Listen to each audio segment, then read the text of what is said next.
بسم الله الرحمن الرحیم.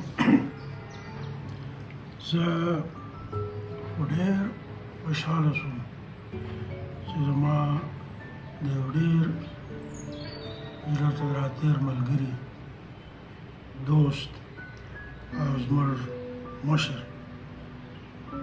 ارواښاد سعید ګوهر شاعري د کلیات په یو ډېره ښکلې بڼه چاپ شوی دی. دا د ده بچیانو، د ده ملګرو او سهیل او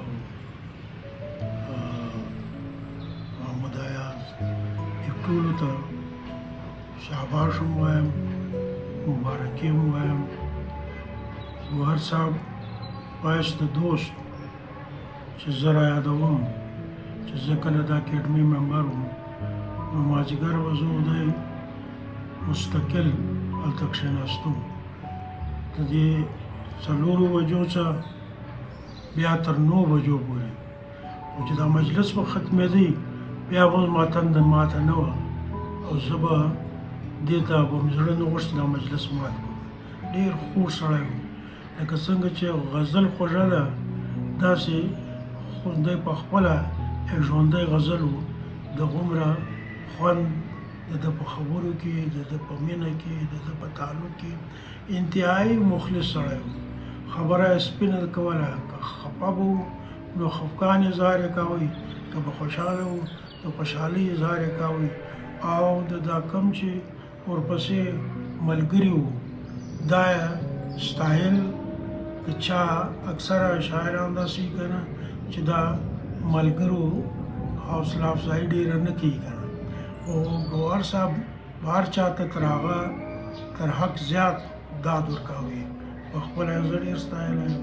کور یې ودان، الله تعالی دې ده ته هغه جهان سم کړي، الله دې جنت ورکړي، الله تعالی دې اوس د قبر په ژوند کې خوشحاله وکړي، الله تعالی دې وکړي. او زما ایمان دی چې ده ته به د جنت کړکۍ راخلاصه وي. دومره مخلص سړی ما په خپل ژوند کې په دا خپلو ملګرو کې که زه دا ووایم که نه 1 2 3 کسه به نور داسې وي که نه چې هغه زه داسې وایم چې دوی دومره خلوص درلود، نه یوازې د ما سره یو بلکې د هر چا سره.